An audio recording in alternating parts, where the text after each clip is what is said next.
Good morning mga kapatid, good morning. After 5 days na pahinga, no, mga kapatid, ano, balik kalsada na ako, no. Kaya wala tayong upload. Meron tayong sikaso. But then, tapos na tayo maloadan. Ito ang kauna-unahang load natin for the month of April. Papunta tong Illinois, USA. Cutting edge, ano, ng Caterpillar. So sinisecure lang natin, no, iniistrapan. What's good is wala itong tarp, no. Hindi nire-require na lalagyan ng tarp. So okay na okay. Hindi na tayo mahihirapang mag-tarp. Although kung tatarpan to, pabor. Kasi madali lang tarpan nito, no, tsaka isang piraso. Ang bayad nun is $150. Sayang, wala siyang tarp. Pero medyo nahihirapan ako kasi meron akong stiff neck ngayon, mga kapatid, ano. Sakit, mahirap. Hindi naman na ganun kagrabe, no. Pagkakahiga ako siguro. Nasobra ng pahinga. Ganito ako eh.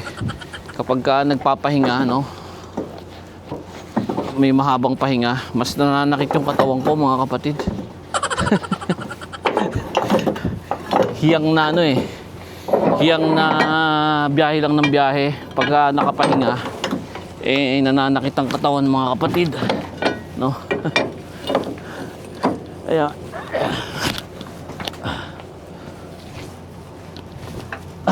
ka-stiff neck tayo.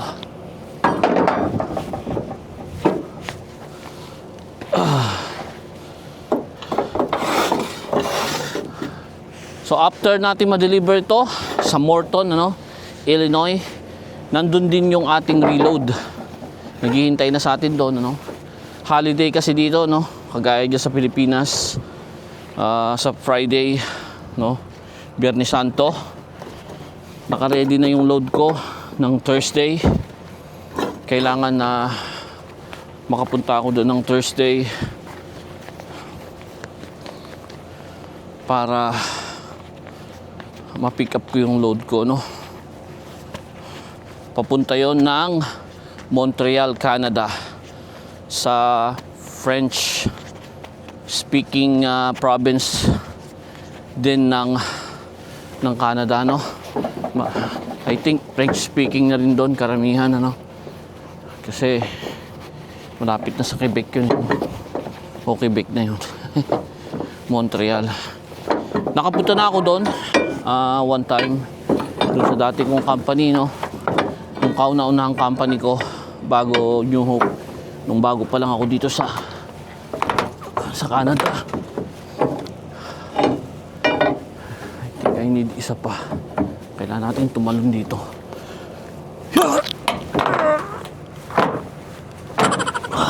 Kunti ba? Yan. Safe na yan, mga kapatid. Talagang hinigpitan ko lang todo yan.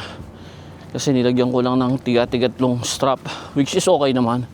Kasi ang total weight ng isang stock is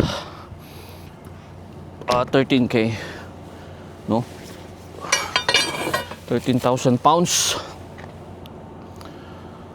So bale tatlo is sakop nyo lahat yung workload limit niya, ano. So pipicturean natin para sa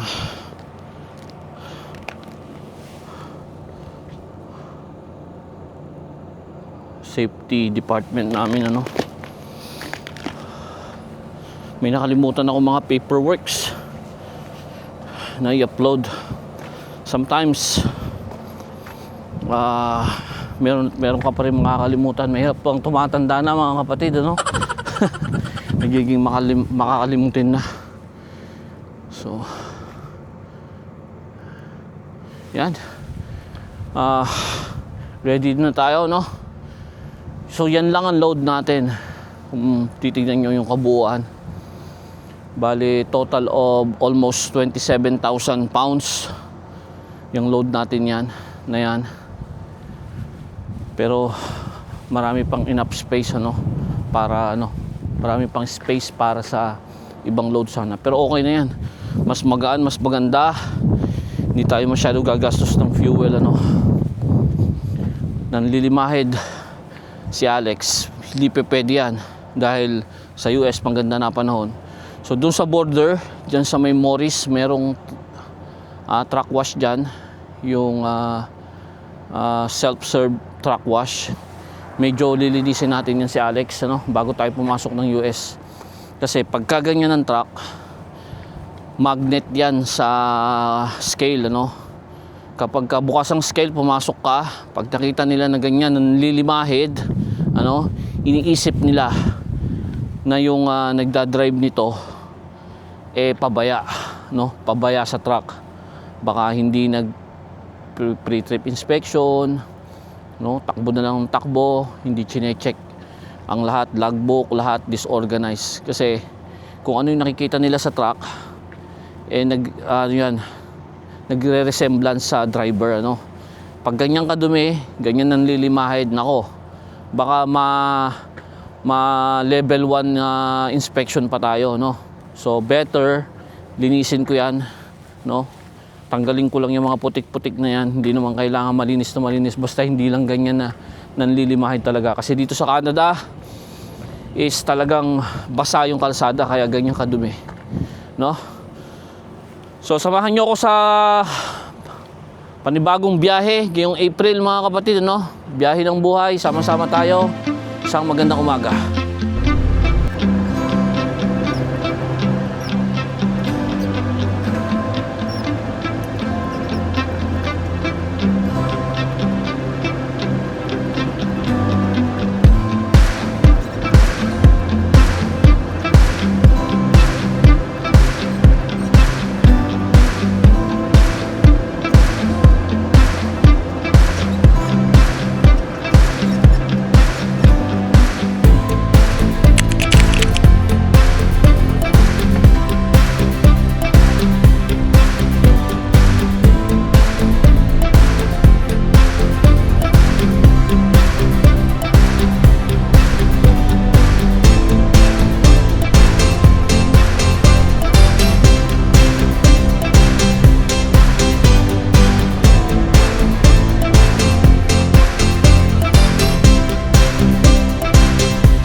Hi ma'am, good afternoon. Hello, where are you going? Illinois, ma'am. What are you hauling? Cutting edge metal for Caterpillar. Do you have the flare? I have bag of rice and no, I haven't yet buy anything. I'll buy in Walmart. Fruits, vegetables, No, man. alcohol, tobacco. No, man. Thank you, ma'am. Have a good day. You too.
Good morning mga kapatid, good morning.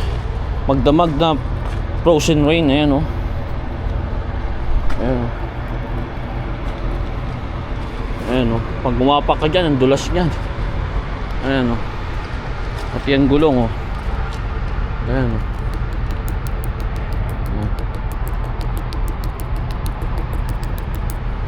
No? Ayan oh. Ito. Ayan oh. Frozen lahat yan. Napakadulas niyan mga kapatid, ano. And sa kalsada for sure. Ayan o.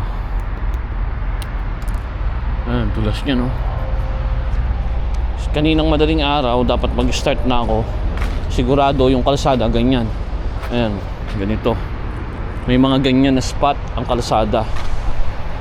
Ngayon dapat 5 mag-start na ako. Ngayon 8 na ngayon. Hinintay ko magliwanag at mag-ingay ang interstate. So okay na, mag-start na tayo.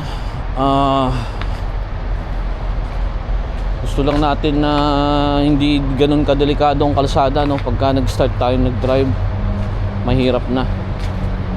Kakalinis natin kay Alex. Ayan, nanlilimahid na naman, ano? Though hindi na malamig dito sa US, umuulan naman, nag-i-snow ng konti. Ayan, tinanggal ko yung ano ng sensor ko sa harap ko kasi nag-e-error. Binakbak ko yung mga yelo. At itong windshield ko, wala, frozen pa rin eh. Pero mamaya papunta tayo ng south eh. Matutunaw din yan. Ayan o, frozen lahat to. So yun lang, biyahe na tayo mga kapatid. Dito delikado rin pagka hindi ka nagpe-pay attention sa steps mo. Pag bababa ka, madudulas ka, malululudan ka, no? Tatama yung lulud mo rito. Ay, nako po. So isang magandang umaga mga kapatid. Kita-kita tayo sa daan.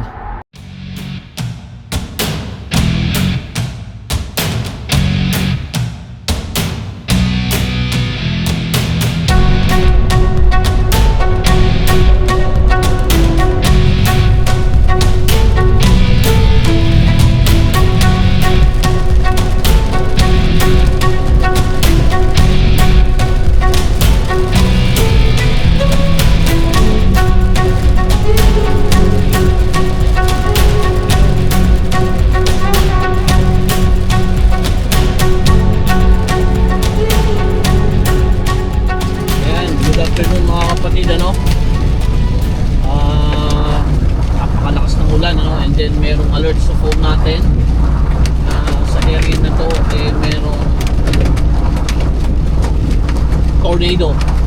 tornado alert, ano, emergency alert, weather alert. Sa area na to merong tornado, no.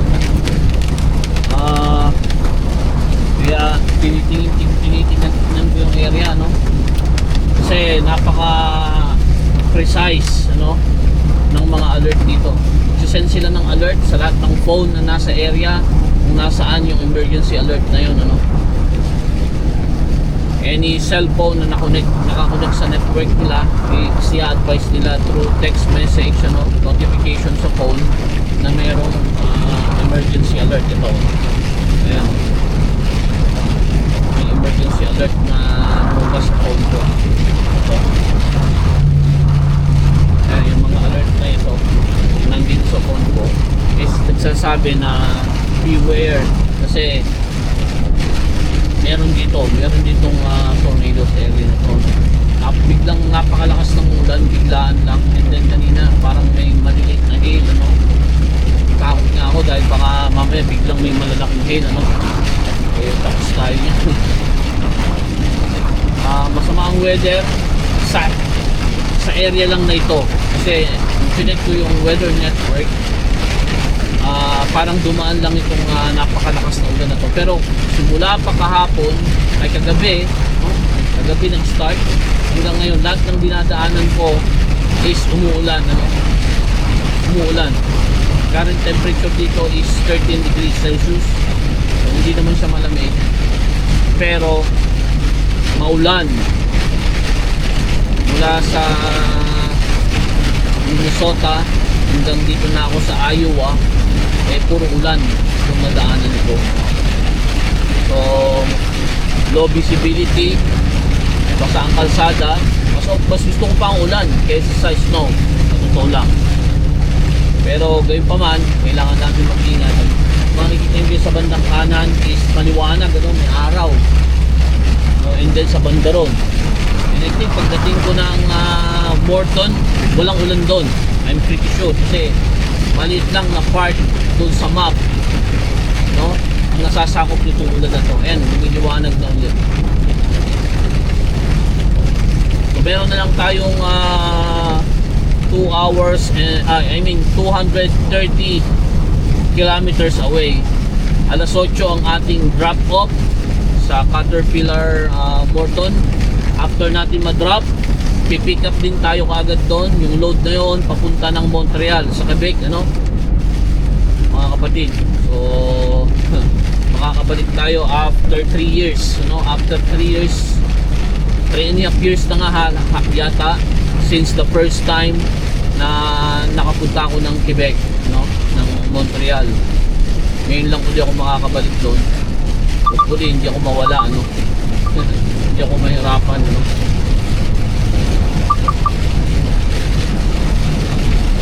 Ayan, dito lumiliwanag dito pero meron pa rin malakas na ulan. Kaya doble ingat lang. Maya lang mawawala na yan, mga kapatid. So kita-kita tayo mamaya sa ating drop-off sa Morton after 2 to 3 hours, mga kapatid. Isang maulang hapon sa lahat.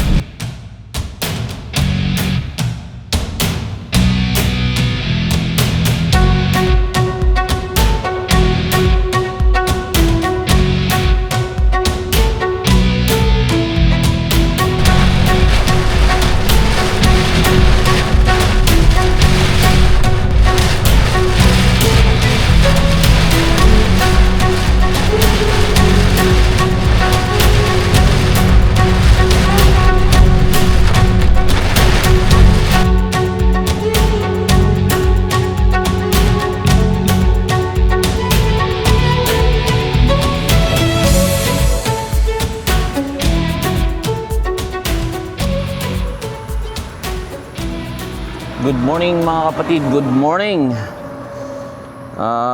Buksan natin yung hood, ano? And then pre-trip inspection tayo.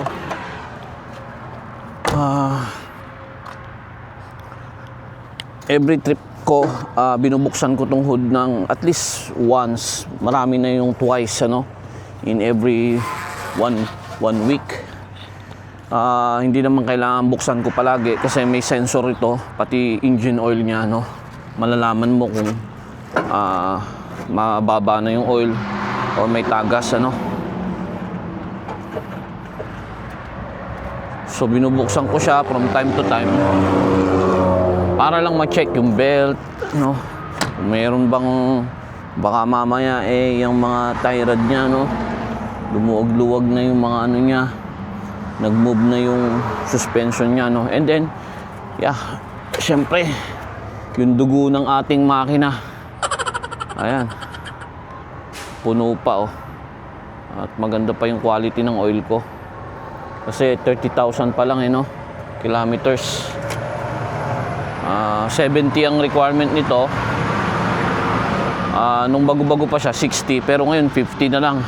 And then yung steering fluid ko okay, ayan, ang kulad ko punong-puno. And then steering column ko, no, para makita, baka mamaya kumakalas na pala, no, yung preno tsaka itong steering natin ang napaka-importante sa lahat, ano, yung tie rod end, yung tie rod niya, no, baka mamaya wala nang tornilyo, tapos na, no. So far so good naman, mga kapatid, ano. Bali itong makina ko nga pala is 455 horsepower, pero turbo compounding siya. Ang equivalent niya rin is halos 505 horsepower. Pero yung 455 more than enough sa hinihila ko dahil hindi naman ako humihila ng oversize, no. Regular flatbed loads lang ang ating hinihila, mga kapatid, no? Ito yung kabila niya. And kung makita nyo yung aking water separator, maganda pa ang level. Pag ganito maas na dito, it's time to replace na. Meron na akong pamalit niyan, ano. Mga hoses, walang problema. And meron dyan tagas ng langis pero hindi akin yan, ano. Yan. Kasi nasa bandang right side eh. Kung may tatagas man, dapat dun sa pinakailalim, dun, ano. Dun. Pero hindi sa akin yan. Tinitignan ko rin yan kung may paddle sa ilalim, ano. Yan, tubig na yan. Hindi, dito nang galing yan. Umagos. So, walang paddle sa ilalim. Kaya, sure yan, mga kapatid, ano, na walang problema. And also, pag na-check ko na yan, tuloy na natin ang ating pre-trip inspection, ano. Bago tayo lumarga araw-araw, chine-check natin lahat, ano. Chine-check natin ang brakes natin, ang ating mga ilaw, ano. Yan, meron akong automatic dyan. Alam ng mga kapwa truck driver natin yan, ano. Ano lang ang gamitin natin. Ay, hindi, ito na lang para kung may hihigpitan ako na strap, eh mahigpitan ko. Nga pala mga kapatid, ano, ito yung ating load. Ayan, panik tayo dito sa taas.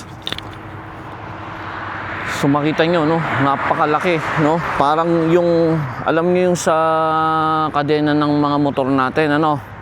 Parang ganun yan. Ito nga lang, pinalaki ng gusto, yan, no. Kadena yan, yan, no. Yan yung mga pinagdudugtungan yan, no. Yan, no. Diyan nilalagay yung mga pin, no, para magdugtong-dugtong lahat tong mga to. So parang pinalaking kadena lang ito, no. Ito yung isang part ng kadena. So Caterpillar, ano to, part, ano. Ayan, no. Kita nyo dyan, Caterpillar. So yan, bali 1, 2, 3, 4, 5 stock ng tigtatatlo, no. So bali 15, no, 15 yan. Walang nakakonect dyan, pero pag dineliver ko na yun sa Montreal, siguro ilalagay nila yan sa malaking, ano, no, mining equipment, parang kadena, no, or gulong, kung ano man, ano. Solid steel to mga kapatid, ano, solid, mabigat. So almost max out ang ating weight ngayon, ano. Kaya maganda naman ang distribution ng weight, ano, dahil hindi tayo overweight per axle, ano. Kasi dito per axle ang bilangan ng weight, ano. Siguraduhin lang natin na, ano, na mahigpit ang ating mga strap pa rin, no. Kasi pag lumuwag yan, ako po, yari tayo.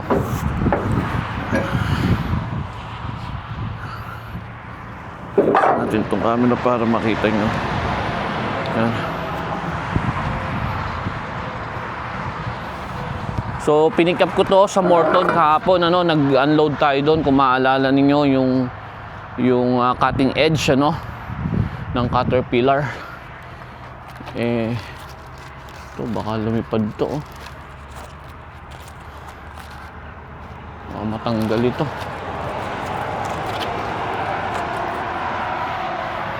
Matanggal itong, ano, bigyan ko ng bungee yata ito.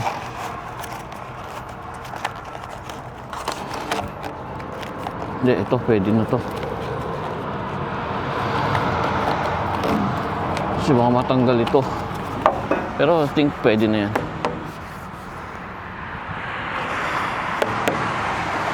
Ayan, so dalawa lang ang strap nya. Kasi wala namang 10,000 pounds yung tatlo na yan. Wala siyang 10,000 pounds. Kasi ang total ko lang is 45,000 pounds. Eh kung 5 stock yan, kung tig 10 yan, di ba? Ibig sabihin 50. So ibig sabihin less than 10.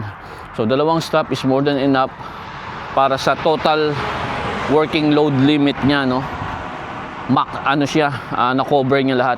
Ang requirement is half lang nung weight, pero cover niya lahat, no. Kasi ang dalawang strap na yan is 10,000. 500 pounds. So left, right, brake light, trailer light. Okay. Yung ating mga gulong, walang tagas ang hub oil, no? Kasi pag may tagas ang hub oil, mga kapatid, ano, hindi natin alam yan, nasa likod yung gulong na yan, no? Umiinit yung preno mo, nangangamoy, may tagas ang hub oil, hindi mo alam, kakalas na pala yung gulong mo, no? Kasi nandun ka sa harap, hindi mo alam ang nangyayari dito sa likod. Oh, ito, bull hauler, ano? So, yeah, masisikip pa yung aking mga straps. Hindi siya gumalaw, no? Kasi pag gumagalaw yung load, kailangan na i-retighten mo yung mga straps eh. Pag gumalaw yung load, luluwag ito eh. Pero so far, mahigpit lahat yung aking straps. Nothing to worry. So, sa ilalim. Okay. Naka-isang taon na si Alex, mga kapatid, ano? Pero makapal pa yung gulong ko, no? So, I think kaya pa to ng isang taon uli or mahigit pa, no? Hopefully, no? Kasi napakamahal yung gulong. Bali 8 yan, ano? So, Michelin, mahal ang Michelin na gulong. Kailangan na nating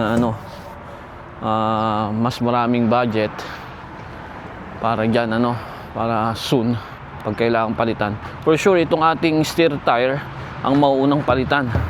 Ayan, oh, nakikita ko na. I think after 2 years, after 1 year pa or less, I don't know, depende how hard na magdadrive ako ngayong summer, baka papalitan na natin yan, no? Kailangan ng palitan. Isang taon siguro. Next spring, hopefully next spring umabot siya, no? Yung dalawang harap. Importante na palaging good condition yung ating steer tire, ano? Yeah, all in all, okay naman, ano, mga kapatid. Walang problema. Summer na, pwede na tayo magpa-engine wash, ano? Pwede na tayo magpa-engine wash. Bakit kaya medyo may ano to? Tingnan ko yung pinalitan na hose eh. Yan. Yung nagka-trouble tayo minsan. But yeah, all in all, walang problema. Ready to rock and roll dahil from Montreal, no? Dating natin sa Montreal is bukas ng hapon, no? Friday ngayon, Saturday, nandun na tayo. And then from Montreal, sa Monday ang delivery. So magre-reset ako sa Montreal mismo, magre-reset ako. And then Monday, i-deliver ko to, no? Sa Caterpillar din doon. And then from there, pupunta ako sa yard namin sa Johnstown. Pipick up ako ng load papuntang North Dakota. Pabalik ng US, palapit ng Winnipeg sa North Dakota, no? So, yeah, yun lamang mga kapatid, ano? Sama-sama tayo sa biyahe. Samahan nyo ko ngayong araw sa ating biyahe ng buhay. Salamat sa ating mga subscribers. Isang magandang umaga.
Magandang tanghali mga kapatid. Nandito na tayo sa Lancaster, Ontario, no? Halos boundary na ng Quebec, ano? Sa Flying J. Nanggaling tong load natin sa Morton, di ba? Caterpillar.